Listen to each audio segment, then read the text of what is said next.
Namaskar. Welcome to Travel World Online, where journey doesn't take you places, they take you deeper. Today's episode is not just a conversation, it's a masterclass in vision, resilience, and the timeless leadership. With us is a man who doesn't just belong to this industry, he helped build it. Mr. KB Kachru. Namaskar. Welcome, Mr. Kachru. Thank you, Sunilji. Thanks for taking out time.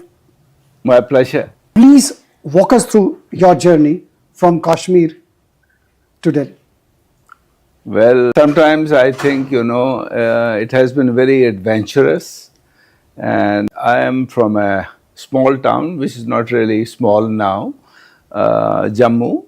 And I did my initial schooling in Kashmir and was there. And then my father was in All India Services. So we kept on moving from one town to the other town. It was interesting. And my parents, obviously, like every small town, they want their kids to be either doctors or engineers. Maybe I was not very good at that, so I was not very confident. I was looking at some of the opportunities, and sometimes glamour draws you a little more to something which you think is important. I remember when I was a very small kid, my father used to take me out for a cup of tea or coffee and a pineapple tasty to a place called Ahduz and Oberoi. Those days it was Oberoi Palace, now it's Lalit. So I used to see a lot of film stars. So that ingrained a little bit in me, and I felt, a good place and a good industry. But I've gradually forgot about it, and by accident I saw a billboard which said hotel management, and I was in Delhi. I was in Delhi at that time, and I went to IHM Pusa. I liked it. Was a very new building which has just come up. It was very modern, and I saw a lot of buzz there, a lot of activity there. So I felt that maybe this is something which I may like to do, but my parents were really not for it. They felt, it's an unknown territory, so why get into something which doesn't have the prestige of being a doctor or an engineer. I'm talking about a long time. So I decided, and I was lucky to get admission, and I studied there. That was my initial thing to get into this industry. What kept you going in this in the early days? Because as you rightly said, it was a tough task with the family not favoring things. Actually, my mother didn't talk to me for 6 months when I joined this industry.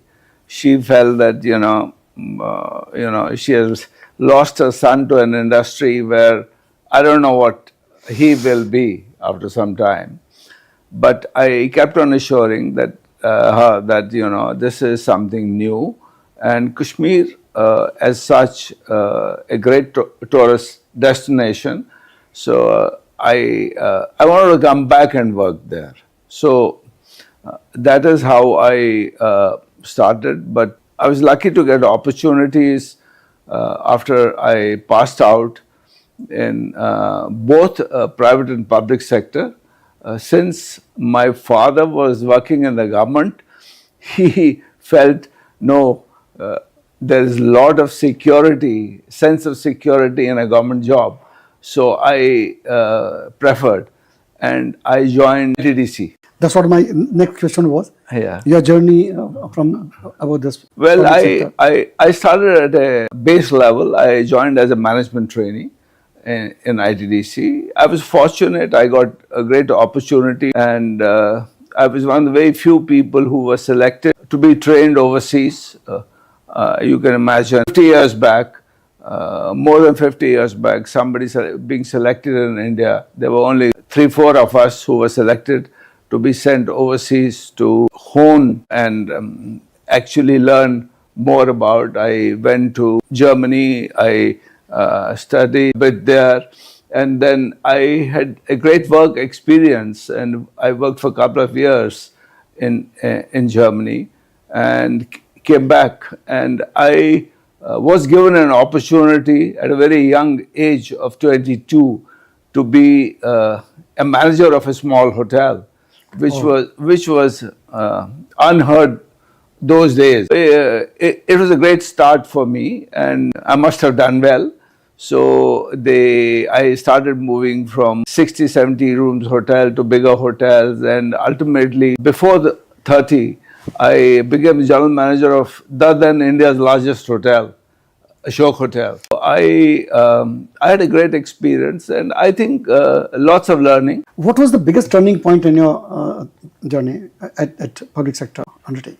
Well, I think one of the key challenges was when I was general manager of the hotel, and then I moved to corporate, and Government of India then decided to host 3 big events in India, which were unheard of, that something of that magnitude can happen in India. We had Non-Aligned Summit, we had Chogam, we had Commonwealth and Asian Games. So Ashok was the focal point. Those days you had only a couple of hotels in Delhi, and it was actually the key focal point where everything happened. I remember my days as general manager of that hotel. We had at one time over 118 heads of states and presidents staying in the same hotel. So most of them were staying there, and whenever we had any event there for those, I mean, people, you had every second chair was occupied in the public area by a president or a prime minister. So, and it was a question of national prestige. And, you know, I remember an instant when during Chogam, Queen of England wanted to host an event here, and they had decided to bring a plane load of stuff from London because they thought we can't do it to that level. She was hosting it in India. I pleaded with their High Commissioner here that we're capable of doing everything, and the then Chief of Protocol, who later became Vice President of India, he was fully supportive at that time, and he explained to British that, you know, we can do it. But they still wanted to get their own stuff, and they designed everything themselves at that time. 2 days before her event, there was an event hosted by the then Prime Minister. And when she came, she attended. I don't know what happened. She sent for me and told me, I don't know why my people briefed me. You guys did a great job. My event, you are going to take care. Oh. So the Prime Minister's dinner, hosted by her to the Queen of England, was totally arranged by us. And when she left India, she invited 40 couples to personally thank them. Me and my wife, we were one of them. So gratitude, I think it was a question of recognition. Then, I then moved on. I was made of the hotels division. I was head of ITDC at that time. And I was still in my 30s. So not being an IAS or IFS, I felt, I should look at other opportunities. And the government was changing, more bureaucracy and political things had started coming in. So I was not feeling very comfortable. I was comparatively very young, and I had a lot of time to go forward. So I decided, why not explore possibilities? And I'd been offered many such opportunities, which I didn't take because I felt very important, I felt very good, and things were moving right for me. So I was very happy. I didn't at that time. But when this situation started changing, so one call I made to the then head of this organization, and he told me it was in the United States. So I called him in the evening. So he said, why don't you go to sleep? I'll speak to you tomorrow morning. But within 1 hour, he gave me a call. He used to call me KB.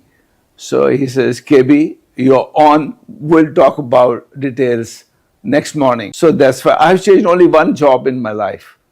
So, and I'm with the same company now. So but his only condition was that I should move to Singapore because representation of Asia was very important. There was no hotel of theirs in this part of the world. So I had hardly done any development. So I told him, I said, I'm basically hardcore shop floor level guy. So he says, well, I have interacted with you, so why don't you give it a try? So I did, and we set up our office in Singapore, and I'm happy. We penetrated in some difficult markets like Indonesia, Malaysia, Thailand. Those days, I'm talking about 30 years back now. So, and we had hotels. But when India started opening up, That's what was the next Yeah. question was. What compelled you to shift from the public sector to private sector? Sunilji, I just told you, I actually got a feeling that there was a lot of interference. Yeah, just wanted to ask. It was political pressure out there. It was a Things were not good. competition. It was coming. It was coming. So being so young at that time, I felt, I have to spend another 30 years. And, as I was not from Indian Administrative Service or Foreign Service, that I could be shifted from one department to other department, and you become a secretary there and retire as secretary. So there was no bigger organization at that time. So I decided to take this plunge because I had a belief that India has huge tourism potential. What was your vision at the time while building Radisson as India's big dream? I think there have been challenges, all friends, but some of the challenges you convert them into opportunity. And there have been personal challenges, there have been challenges in terms of growth. In any business, if you don't grow with time, you will fall. True. So we decided, we zoned out India into regions, and regions into key locations, and key locations into districts.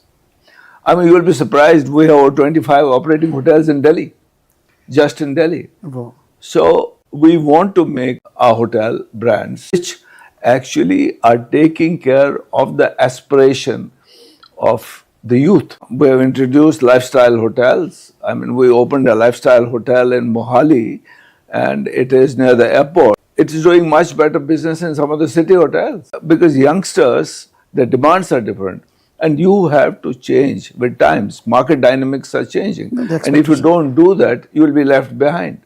For sure. Yeah. And that's all about leadership. Mentorship.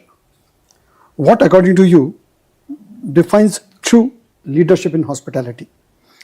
And how do you approach nurturing talent in such a dynamic industry? I personally feel that we all must understand what is the difference between a boss and a leader. I was just watching a TV episode the other day. One of a prominent developers in the country made a comment about leadership and being a boss. Leadership has something which can pull, retain, and grow.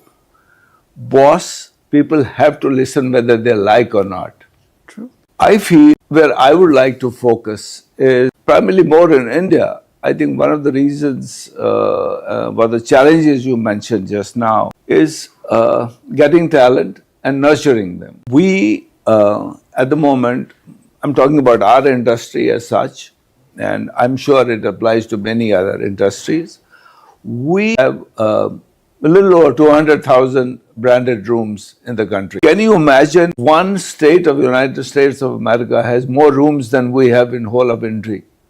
In India. Given this opportunity and catering to the demands of evolving India, what we call Naya Bharat, we have the potential of having 1 million rooms here. We're facing a problem today of talent, with 200 odd thousand rooms. I'm talking about branded rooms. Can you imagine if we are looking at 1,000,000 rooms, how many people would we need at all levels?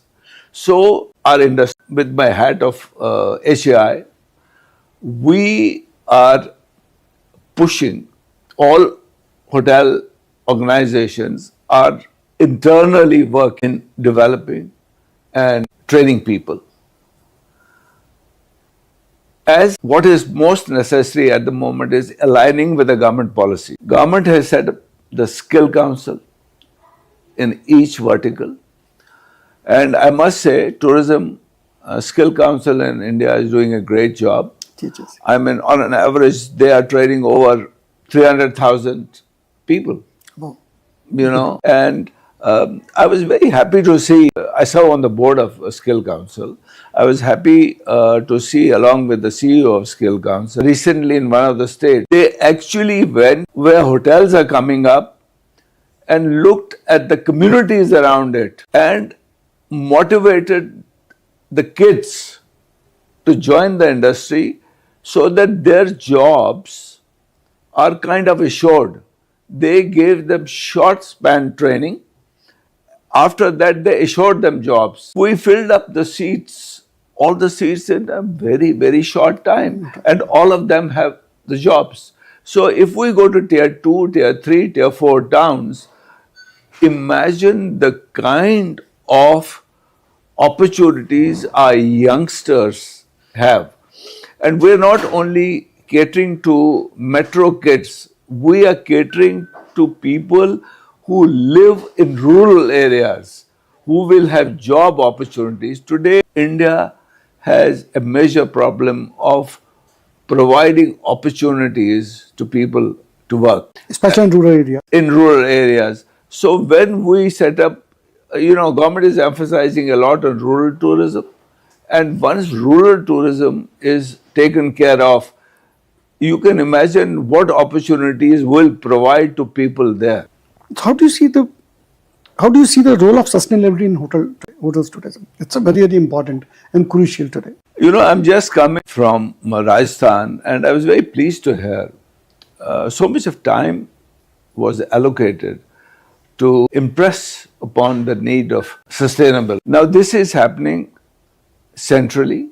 The central government is encouraging, giving incentives to hotels.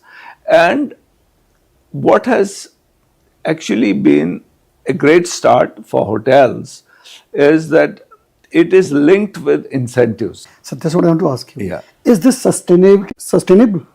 Because as long as you're talking of, we need to make it a practice in our lives. If we are doing something for incentives, so it is not in practice. I think industry has realized that sustainability no longer is a buzzword, and it is the need of the hour. I mean, you can see the climate change. I mean, things which were unheard of are happening every week somewhere or the other. People are realizing it. They're getting conscious of it. Planting more trees. The Chief Minister of Rajasthan yesterday stated that he is ensuring that every citizen of Rajasthan plants 5 trees every year. Now, the messaging, what the Prime Minister, all the leaders of the corporates, all of them are giving, it is helping. Now, along with that, what is more important is look at renewable energy. How much of saving will it do to the industry? So, if you do the maths, I don't think any businessman will step back. They will go. So, you have to align. The bottom line is you have to align, encourage the industry to believe in sustainability. But yes, every businessman will look at ROI, will look at the bottom line at the end of the day. So when it becomes a practice, an SOP, you will get results and Mother Earth would be better. 100%. Very right, sir. Emotions, hope and insights with India pushing for infrastructure reforms. What's your expectation for the next decade? Well, again, I'll put on my HAI cap. If we want investors to come international investors. We want HNIs. You see, today, institutional investment in our sector is comparatively very low. Two reasons. One is ease of doing business. Second is the bottom line. You know, whether it is FHRI, Hotel Restaurant Associations of Haravi, India in regions, whether it is Hotel Association of India, CII, FICCI, all those organizations have set some objectives. And we're trying to explain that if you tweak some of the existing laws and give it an industry status and link them with industry benefits. We have been asking for infrastructure status, which will allow loans at a comparatively lower rates. It will give all related benefits. I don't understand if airports are infrastructure, other travel modes are infrastructure. Why can't tourism be infrastructure? In bits and pieces it's happening, but I think there has to be a little tweaking there. That's one. Second is industry status, tourism being a state subject. State governments have to be fully aligned for the growth. And what we are asking is, if you are declaring tourism as an industry, please monitor it right and hold somebody accountable whether it has been executed. I mean, hats off to Radisson, for example. That's one state which has actually put in action of whatever they have announced. We have many states who have decided, but it's really not happening at that speed. And I think one of the reasons is measuring the policy issues you have issued as government and holding somebody accountable, whether it's private sector or bureaucracy. I think growth is not only the responsibility of the government or the industry, it is a collaborative effort. And I think we have made a lot of progress. This is the only industry which has the opportunity of providing jobs to the extent of 10% of the total employment needed in the country. True. I mean, we can, even for inbound, we can get 100 million tourists. We merely have 12 million tourists at the moment. And out of those 2-3 million must be HNIs coming back to meet their families or some across the border. I feel what is important here is if countries like Thailand, Singapore, Dubai, they can get 30 million plus tourists. What's our problem? What kind? I think, but we have to focus on ease of doing business, accountability, and then, making it very visible to people that, hey, if you achieve this, this is the benefit. True. And for government, I think it has been rightly said that it is a pillar of economy. But having said that it's a pillar of economy, help us execute, tweak the laws, hold industry accountable, hold the bureaucrats accountable. We have some great bureaucrats who actually call it a spade, That's what is important to me. Yeah. It's happening. It's being encouraged. But we are such a large country. We, with 1.4 billion people all over the place, different cultures, different languages, different food. States are turning positive now. Like Andhra, I was watching the other day. They are very positive about industry.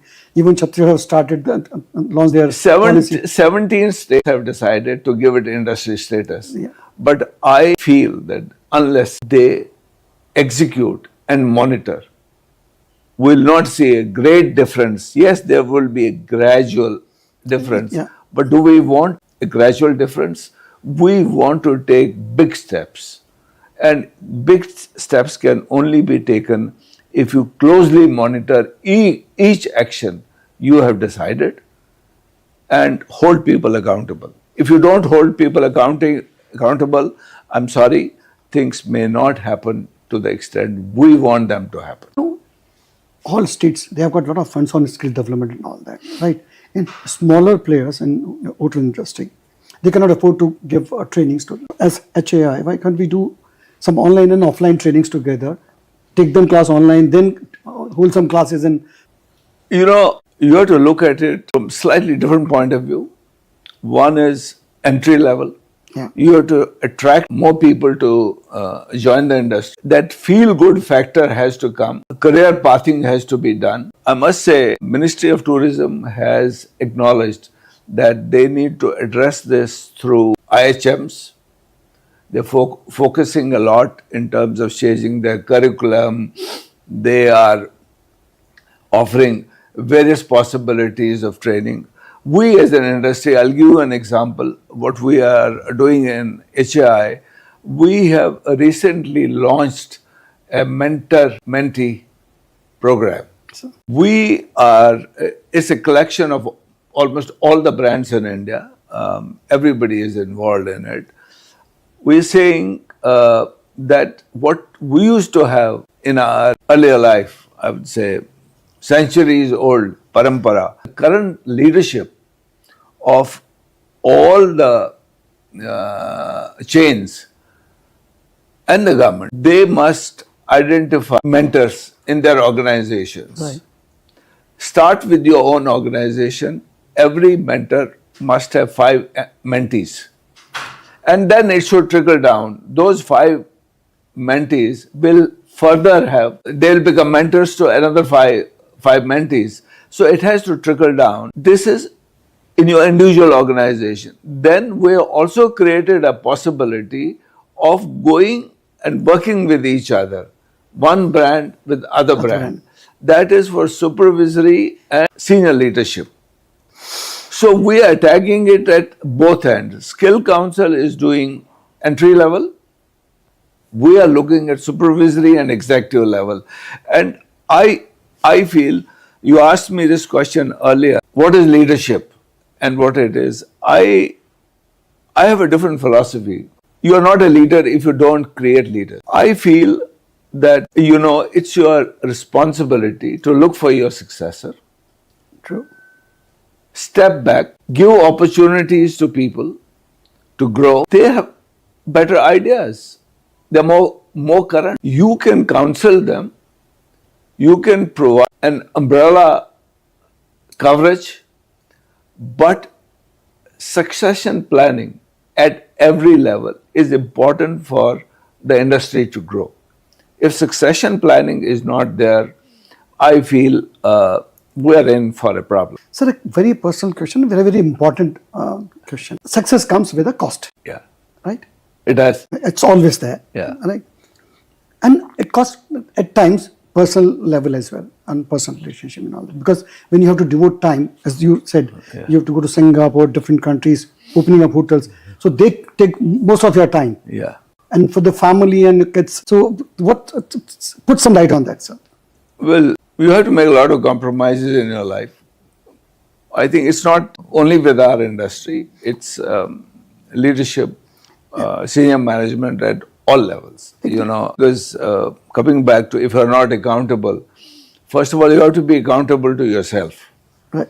You have to ensure that what you promised, you deliver. As a leader, you have to be more inclined to listen. It should not be a one-way traffic that you issue instructions, have people accomplish that, you have done your job. No, you have to dirty your hands. You have to be with them. You have to know them better. Your whole organization, you have to own up as a family. Your family too has to understand that if you are holding a senior position, you are accountable to many more people. I don't think I've met anybody as yet who says he has done it all.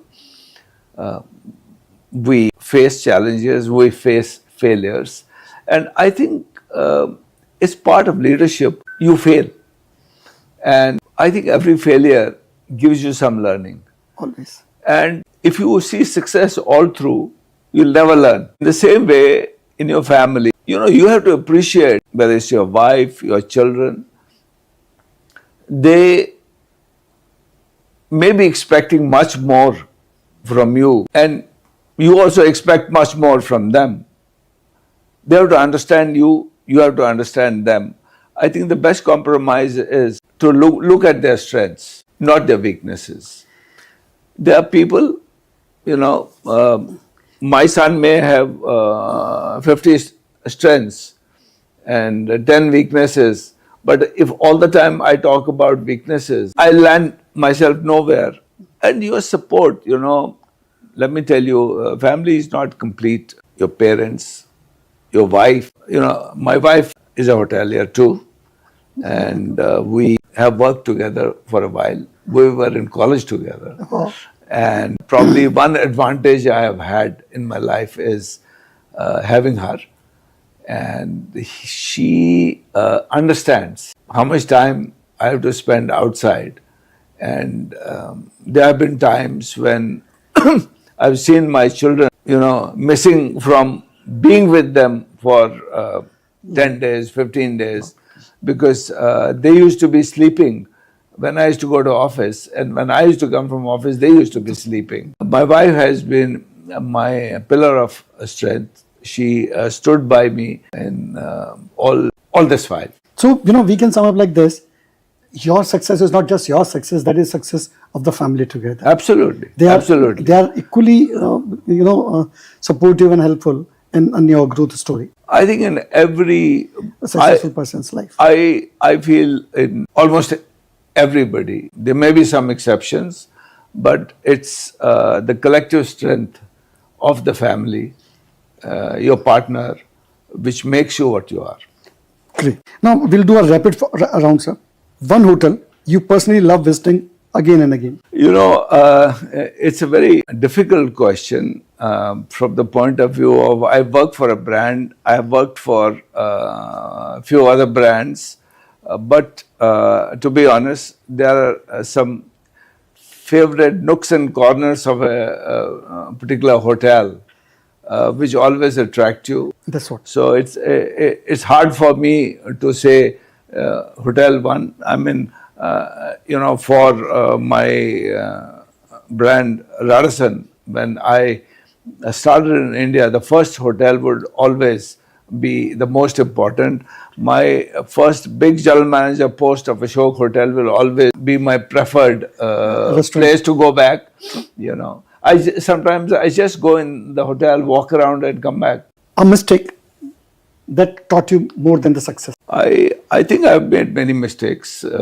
I wouldn't limit it to one, but I feel that I should have spent more time, balanced it better with my family and been there for them.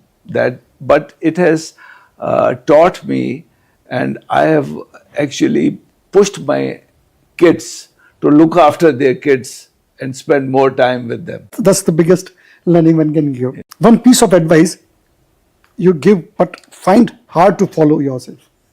Well, I feel there's really nothing hard to follow, because if you want to be a leader, as I said earlier, you have to hold accountable yourself.